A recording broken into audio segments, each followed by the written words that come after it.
I believe money is one of the greatest inventions ever for three reasons.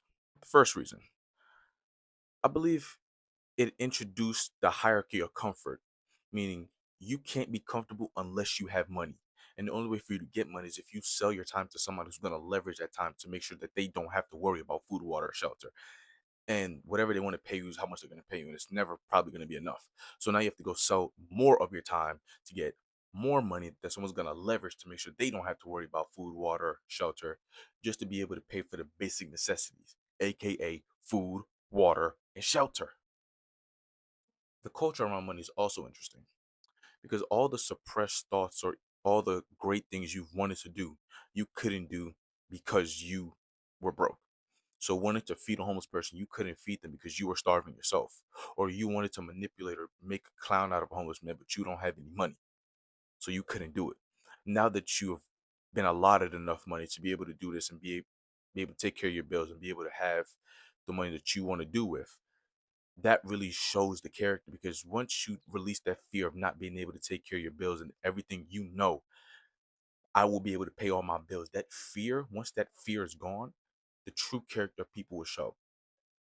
So, for example, Kanye West, the moment he was able to get back to that $1 billion net worth independently, that's when the rants come. That's when the tweets come because the fear of not having enough money is gone. They froze his accounts. So that time he had to go hush mode because he ain't had no money.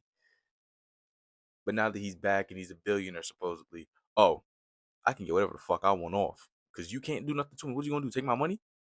I already got it. I already got it back. So what you gonna do? And lastly, I could very well be wrong on this, but if I'm wrong, correct me. I believe it changed the family dynamic because if you take it back some, we were in tribes and there was anywhere from 20 people to 100 people per tribe. And we made sure everybody was taken care of. We made sure everybody had food, water, shelter. If your wife was pregnant, you moved near, close to the family of the wife so they can take care of her during the pregnancy. When money is created, you outsource everything. So the clothing that you would make within the community, that's bought at a store, at a mall. The food that was gathered between the family that somebody would hunt, you get it at a grocery store. The housing you're buying, the housing that they would build would be in more circular area with everybody in the communal area. You're getting a house, or you're getting an apartment with people you don't really know. Slowly but surely, you've distanced yourself from that communal aspect, creating the nuclear family. And with these reasons, I still think it's the greatest thing in the world. I still think it's one of the best things ever created.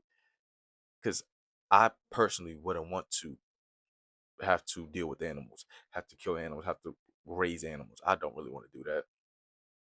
So I understand the benefit of money, but I still don't believe that because you don't have any money that you shouldn't be allowed food, water, and shelter. I think that's a bit bogus, even extreme. And the people who believe that are all rich too. It's hilarious too. The people who have the most money want the people who have no money to stay to be treated like they are nothing.